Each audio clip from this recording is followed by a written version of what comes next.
जय हिंद। आज हम पढ़ेंगे चैप्टर 2। चैप्टर का नाम है lost spring stories of stolen childhood, जिसके राइटर है अनीस जंग। ये हम इंट्रोडक्शन पढ़ रहे हैं उनके बारे में कि वो क्या थे। अनीस जंग is one of the famous writer of India. जो अनीस जंग थे वह भारत के प्रसिद्ध कवि थे। उनका जन्म राउरकेला में हुआ था। उन्होंने जो अपना बचपन है वह हैदराबाद में व्यतीत किया था। फिर उन्होंने अपनी जो शिक्षा है वह हैदराबाद और यूएसए से किया था। अनीस जंग ने अपना साहित्यिक सफ़र भारत के प्रसिद्ध समाचार पत्रों के लिए एक लेखक और स्तंभकार के रूप में शुरू किया। जो ये पार्ट है यह उनकी जो पुस्तक है lost spring stories of stolen childhood उससे लिया गया है। यह पाठ आधुनिक भारत की विषाद भरी तस्वीर का प्रदर्शन कराता है। वे कष्टकारक गरीबी और सीमापुर के साहेब और फिरोजाबाद के मुकेश जैसे निर्दोष बच्चों की करुणाजनक स्थिति का वास्तविक चित्रण करवाता है। साहेब दिल्ली के निकट सीमापुर में एक कबाड़ इकट्ठा करने वाला है और मुकेश उत्तर प्रदेश के फिरोजाबाद में चूड़ी का निर्माण करने वाली एक फैक्ट्री में श्रमिक है। भारत में अन्य बहुत से ऐसे लोग की तरह साहेब और मुकेश का बचपन भी दयनीय गरीबी और कष्टों से भरा हुआ है। चलो हम इसकी समरी डिटेल में रीड करते हैं, ठीक है। चलिए। Sometimes I find a rupees in the garbage. कुछ 1-2 रुपया मुझे कचरे में मिल जाता है। Sahib is a rag picker. Sahib कवर बिलने वाला है।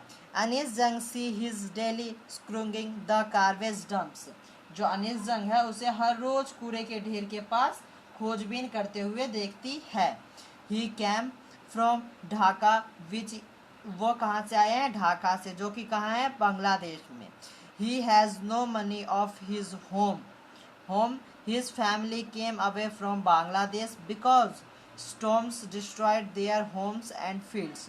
उनके जो परिवार है वो बांग्लादेश से पलायन करके आए हैं। बांग्लादेश में जो उनके घर थे, खेत थे, वो सब क्या हो गए?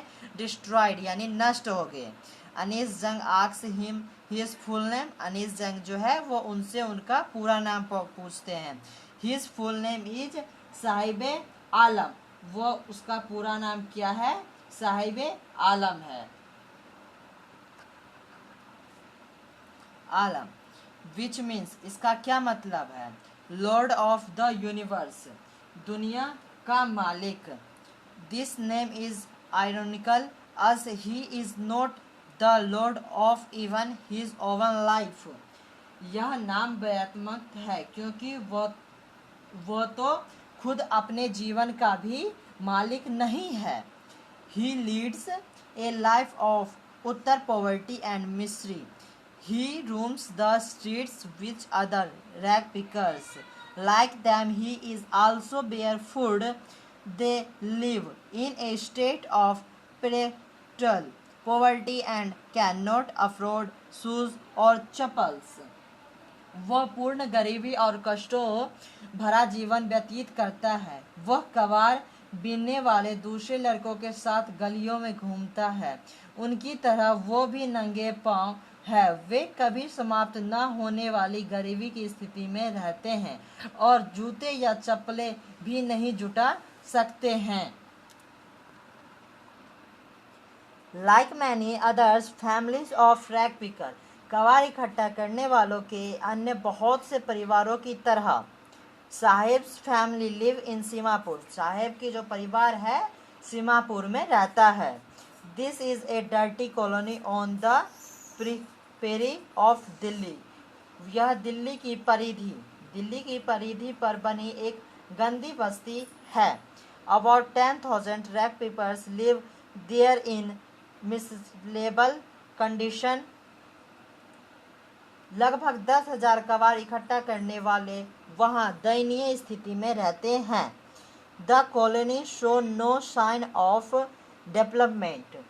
कॉलोनी में विकास का कोई संकेत नहीं है। The house are made of mud and have roofs of tin and trampoline. मकान मिट्टी से बने हुए हैं और उनकी छतें टीन और तिरपाल से बनी हुई है। The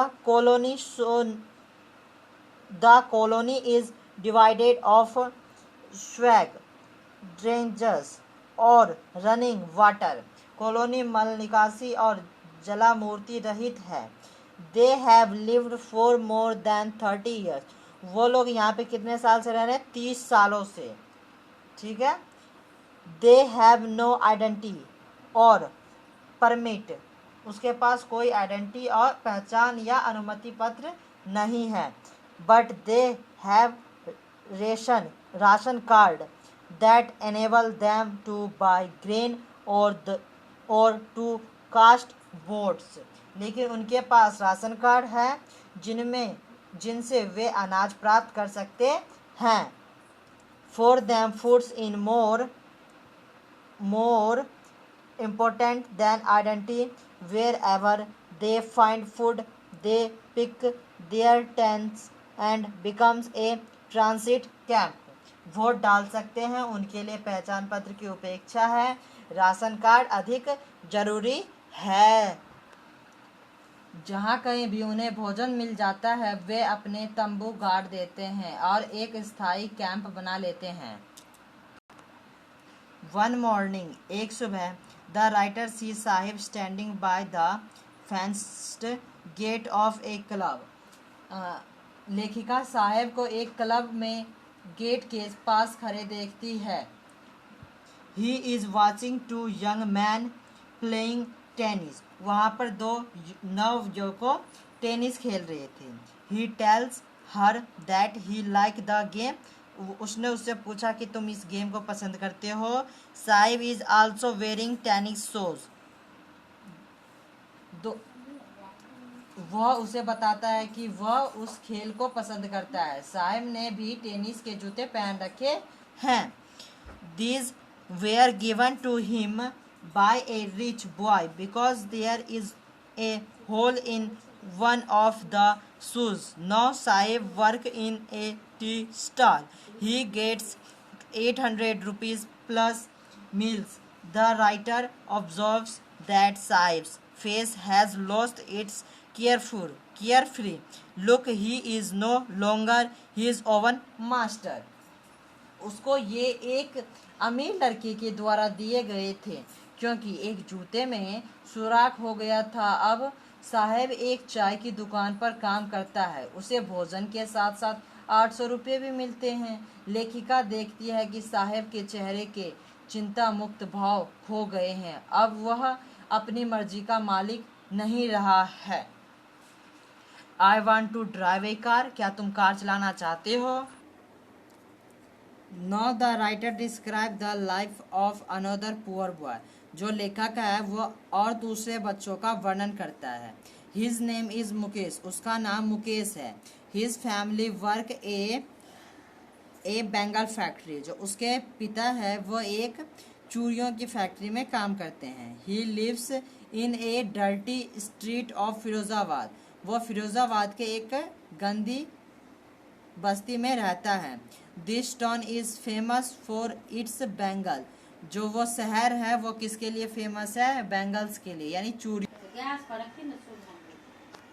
it is the centre of India. जो उसका केंद्र है वो कहाँ है? भारत में। Glass blowing factory. जो ग्लास ब्लोइंग फैक्ट्री है।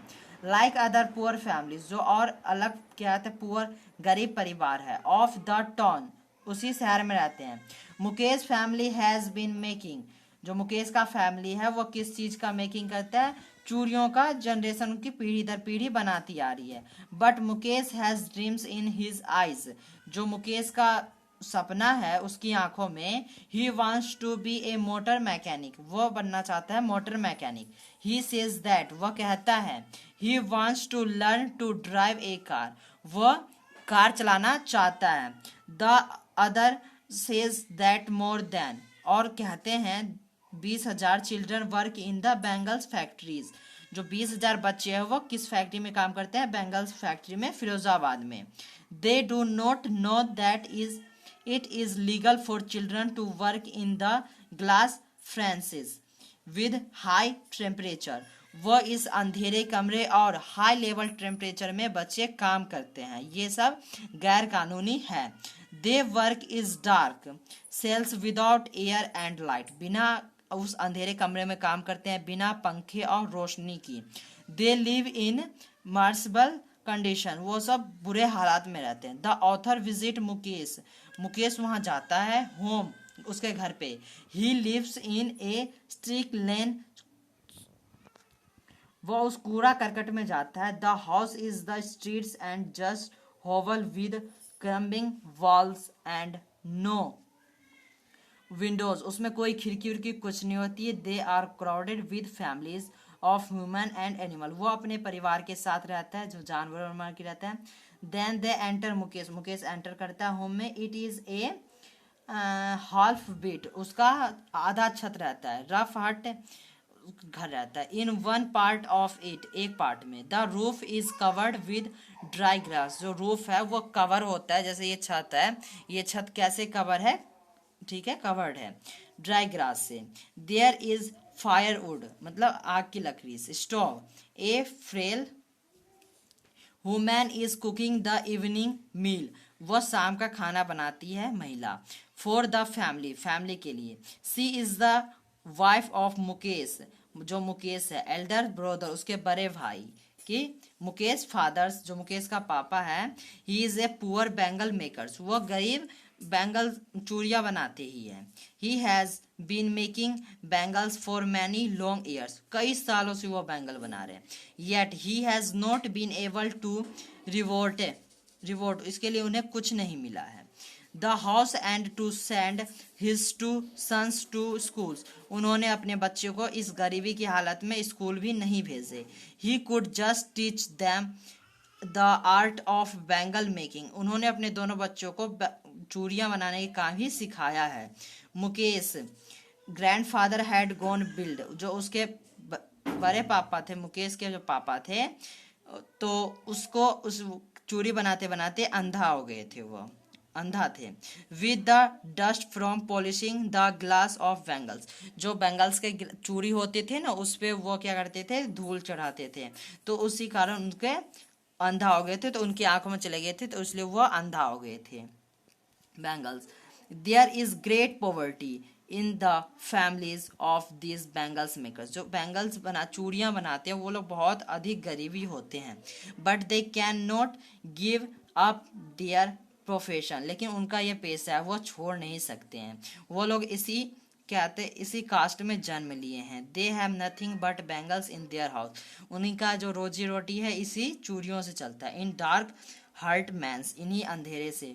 Boys and girls sit with their father and mother, जो बच्चे हैं, लड़की है, वो अपने माता पिता के पास बैठी है। Wielding piece of coloured glass into circles of bangles, they work by freaking oil lamps, जो फ्रीकिंग ऑयल लैम्प्स है वो उसके ऊपर फेर रही है। The author meets a young girl in a doll pink dress, जो लेखक है वो एक लड़की से मिलती है, युवा लड़की से मिलती है, जो कि कौन सी पोशाक पहनी थी, पिंक कलर की पोशाक पहनी थी। Sitting alongside an elderly woman, एक बड़ी अम्मा के पास, महिला के पास बैठी थी। The girls name is Savita, जो लड़की थी उसकी नाम था Savita. She is welding the piece of glass, वो जो ग्लास के पीस थे उस पे। He hands move mechanically while doing so, the author wondered whether she knew the scientist of Bengal. वह कांच के टुकड़ों को जोड़ रही है, ऐसा करते हुए उसके हाथ मशीन की तरह चल रहे हैं। लेखिका हैरान होती है कि क्या उस लड़की को चूड़ियों की पवित्रता का पता है या एक भारतीय महिला के सुहाग का प्रतीक है। ये शादी में शुभ मानी जाती है, शायद उसे इसके बारे में एक दिन पता चल जाएगा जब वो दुल्हन बनेगी। लेखिका ऐसा अपने मन में सोचती है। इन गरीब लोगों के पास चूड़ी बनाने के इस पेशे को जारी रखने के सिवा और कोई काम करने के लिए धन नहीं है। मन को चेतना शून्य कर देने वाले वर्षों के परिश्रम ने उनकी सभी रुचियों और सपनों को मार दिया है। लेखिका कुछ नवयुवकों से पूछती है कि वे स्वयं को एक सहकारी समिति के रूप में संगठित क्यों नहीं करते। तो वो कहते हैं कि हम कैसे करें, हमारे पीछे पुलिस पड़ जाती है, हमें कह के डाल देंगे कि ये गैर कानूनी है, ये सब कह के हमें डाल देंगे। यही एक इस कहानी की दुख भरी दास्तान सुनाता है कि लेखिका महसूस करती है कि दो भिन्न भिन्न प्रकार का संसार है। एक संसार तो गरीब के जाल में फंसे हुए परिवारों का है, दूसरा साहूकारों, मध्यवर्गीय के लोगों और पुलिस वालों, अधिकारियों और राजनीतिज्ञों का है। वे सभी गरीब चूरी निर्माताओं का शोषण करते हैं। मुकेश की आंखों आशा से भरी है। लेखिका उससे पूछती है कि क्या वह हवाई जहाज उड़ाने का स्वप्न देखता है। वह कहता है नहीं, और वह तो कार चलाने के सपने से ही संतुष्ट है जो कि उसे अपने कस्बे में गली से नीचे की ओर आती हुई जान पड़ती है। बच्चा अपने भाग्य को स्वीकार कर लेता है जैसे उसके पिता ने स्वीकार कर लिया है। जय हिंद।